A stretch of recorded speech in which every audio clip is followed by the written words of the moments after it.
जय गुरुदेव, जय माता जी, जय गायत्री माता। गुरुदेव माता जी और गायत्री माता जी की सूक्ष्म उपस्थिति में आगे श्रीमद् भागवतम में लिखा है। यह घटना उत्तरा के पति अभिमन्यु की मृत्यु के बाद की है। अभिमन्यु की विधवा पत्नी उत्तरा अपने पति को अनुसरण करती, लेकिन वह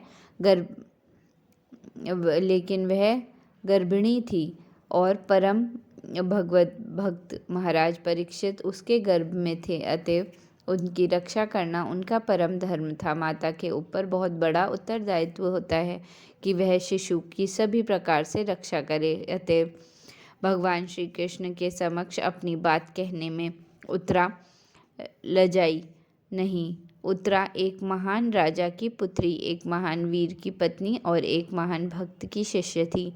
बाद में वह एक श्रेष्ठ राजा की माँ भी बनी। वह सभी प्रकार से भाग्यशालिनी थी।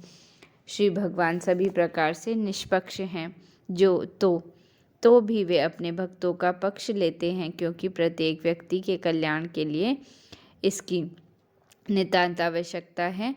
पांडव कुल भक्तों का परिवार था, अतएव श्री भगवान चाहते हैं कि वे विश्व के ऊपर शासन चलाएं।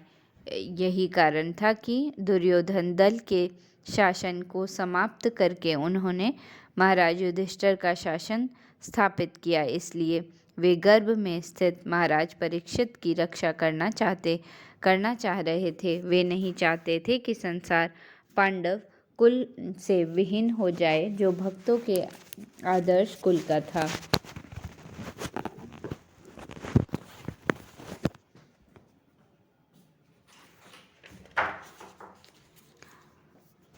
ब्रह्मास्त्र परमाणु हथियारों से भी सूक्ष्म होता है। अश्वत्थामा ने महाराज युधिष्ठिर यदि पांचों पांडवों को तथा उत्तरा के गर्भ में स्थित उनके एकमात्र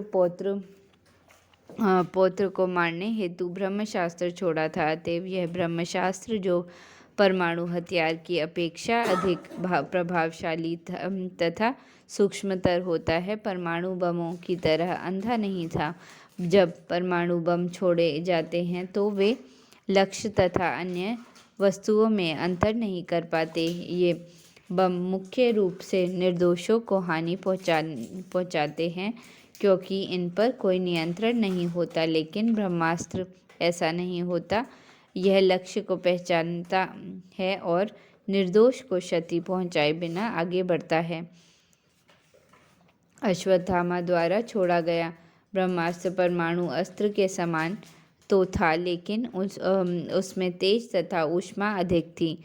यह ब्रह्मास्त्र अधिक सूक्ष्म विज्ञान की देन है, जो सूक्ष्म ध्वनि अर्थात वेदों में अंकित एक मंत्र का प्रतिफल है। इस अस्त्र का दूसरा गुण यह है कि यह परमाणु बम की तरह अंधा नहीं होता, क्योंकि अन्य किसी भी पर क्षति के बिना केवल लक्ष्य पर ही इसका संधान किया जा सकता है। अश्वत्थामा ने इसे पांडव कुल के समस्त पुरुष सदस्यों को समाप्त करने हेतु छोड़ा था। अतएव एक प्रकार से यह परमाणु बमों से अधिक घातक था, क्योंकि यह सर्वाधिक सुरक्षित स्थान पर में भी प्रवेश कर सकता था और लक्ष्य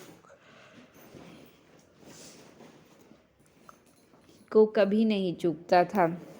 यह सब जानते हुए भगवान श्री कृष्ण ने तुरंत ही अपने भक्त की रक्षा करने हेतु अपना निजी अस्त्र उठा लिया, क्योंकि ये भक्त भगवान श्री कृष्ण के अतिरिक्त अन्य किसी को नहीं जानते थे। श्री भगवद गीता में श्री भगवान ने स्पष्ट रूप से वचन दिया है कि उनके भक्त कभी विनष्ट नहीं होते। वे भक्तों द्वारा की गई भक्तिमय सेवा की मात्रा या गुण के आधार पर कार्यवाही करते हैं। यहाँ पर अन्य शब्द महत्वपूर्ण है। पांडवगण स्वयं महान योद्धा होते हुए भी श्री भगवान के संरक्षण पर 100% आश्रित थे, लेकिन श्री भगवान बड़े से बड़े योद्धाओं की अपेक्षा करके क्षण भर में उनका विनाश कर देते हैं। जब उन्होंने देखा कि अश्वत्थामा के ब्रह्मास्त्र को काटने हेतु पांडवों के पास बिल्कुल समय नहीं रह गया है, तो उन्होंने अपने ही प्राण को तोड़ते हुए तुरंत अपना अस्त्र उठा लिया। यद्यपि कुरुक्षेत्र का युद्ध समाप्त प्राय था, तो भी अपने प्राण के अनुसार उन्होंने अपना अस्त्र नहीं उठाना चाहिए था। इसलिए इस समय तो प्रण की अपेक्षा आपातकाल अधिक महत्वपूर्ण था। वे भक्तिवत्सल के रूप में अधिक सुविदित हैं, अतएव वे ऐसे सांसारिक आदर्शवादी नहीं बनना चाहते जो कभी अपना प्रण नहीं तोड़ते, अपितु उन्होंने भक्तवत्सल बने रहना अधिक पसंद किया।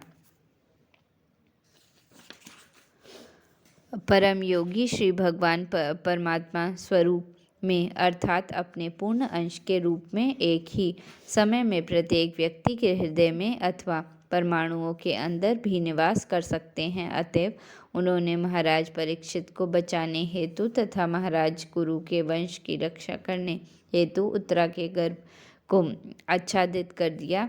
महाराज पांडु भी कुरु के ही वंशज थे। इस प्रकार महाराज धृतराष्ट्र या महाराज पांडु दोनों के ही पुत्र